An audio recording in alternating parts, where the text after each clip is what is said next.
procedure for a circular wing subsonically. Supersonically, with a few modifications and tweaking to its shape to make it a little more like a delta wing, one might see a possible outcome. John Frost always believed his original concept was achievable.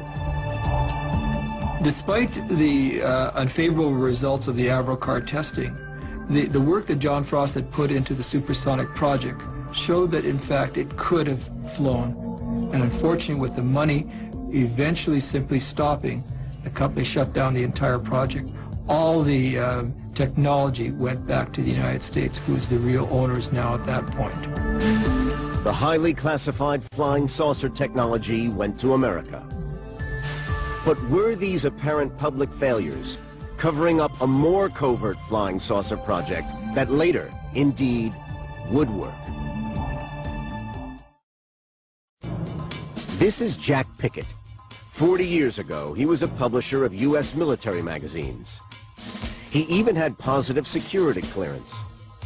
On a visit to MacDill Air Force Base in Florida, he was convinced he saw real American Air Force flying saucers. There was no mistaking what they were. They were flying saucers. There was 4 of them parked in a row down at that restricted area of the base, and they ranged in size from 20 feet across to about 45 feet to, say, 70 feet, and then the biggest one was 119 feet across, perfect circles. Jack Pickett had been invited to the Air Force Base to write an article on the recently decommissioned aircraft. Pickett was even shown some remarkable photographs of the aircraft in the hangar. He showed me photographs of many of these aircraft in flight, in formation. He showed me photographs of them with jet escorts, regular type escorts, flying with them. Military researcher Michael Schratt has been investigating the Pickett story for the last 10 years. This one was 119 feet across. Schratt has worked closely with Pickett to produce a series of photo reconstructions of the experimental aircraft which Pickett saw.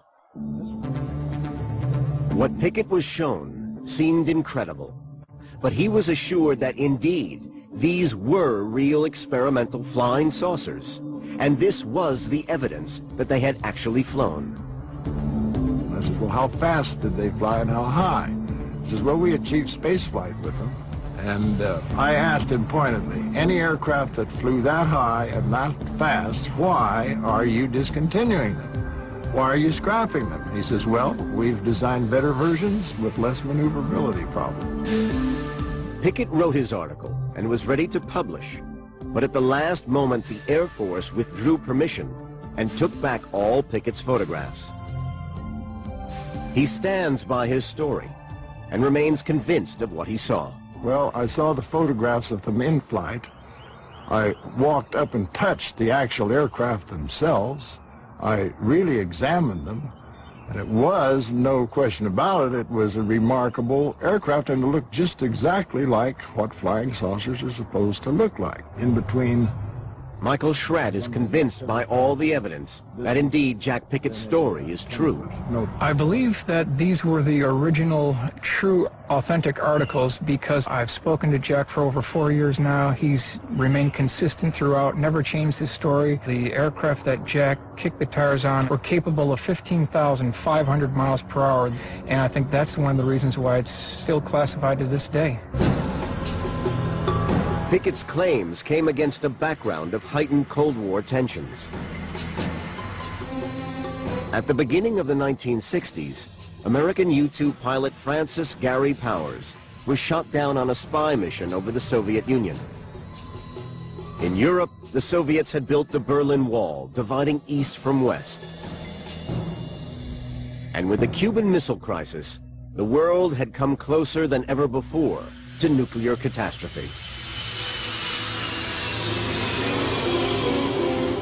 This could be the beginning of the end for the... As in the 1950s, popular culture reflected the fear and paranoia of the times. And again, it latched on to the threat from outer space. The nations of the world mobilized their armed might, rushing to defend the Earth against the unknown weapons of the super race from the Red Planet. There was suddenly a wave of UFO sightings. We jumped out of the car and stood by the side of the road just as this thing passed over our heads, barely above the treetops. It was hovering over the house and it was moving side to side directly over this house. And as far as what it was, I wouldn't have the slightest idea. I've been researching UFOs for the last 25 years, and I do believe that most, but all of us, of the witnesses are reliable people having seen something strange in the sky. Most of the times they have seen man-made phenomena or natural phenomena, like weather balloons, planets, satellite re-entries, stuff like that. But there is actually a small but significant percentage of sightings that cannot find any explanation at this time. But there was one explanation for these mysterious UFO sightings, and it didn't involve extraterrestrial creatures. I'm a great cynic about UFOs, and I would say in a single sentence that practically every UFO, other than those that are being taken by using saucepan lids, every UFO other than those has probably been under contract to the U.S. Air Force. In the 1960s, Alan Brown was working at the Lockheed Secret Experimental Skunk Works in the Nevada desert. It was a time when both Russia and America were afraid of each other's nuclear strike capabilities. The Russians relied heavily on satellite technology to spy on the United States. The Americans invested mainly on manned surveillance aircraft. Lockheed had built the top-secret U-2 high-altitude spy aircraft, designed for covert surveillance over Soviet territory. But it was vulnerable to enemy radar. When the first U-2 was shot down over Russia by surface-to-air missiles, it was recognized even before that time that the U-2's life probably wasn't going to be very long because it was not designed from a stealth point of view, and it was seen that they would have to do something pretty drastic to make improvements. Flying saucer technology might produce the ultimate aircraft, one invisible to radar. A competition was started to replace the U-2. Lockheed, in fact, won the contract, and I was involved with that in an airplane called Have Blue. And the program did change very quickly from a confidential clearance to a top-secret clearance when it was realized just the enormity of what could be done with an airplane which was essentially invisible to radar. Over the next 10 years, shrouded in secrecy, a new generation of stealth fighters was rigorously tested in Area 51, the U.S. government flight test base in Nevada. There's no question that you have to have large-scale testing over a large area, which means that there's going to be people on the periphery who are seeing these funny-looking objects flying around, which immediately get reported in the popular press as coming from Mars, Saturn, or you name it.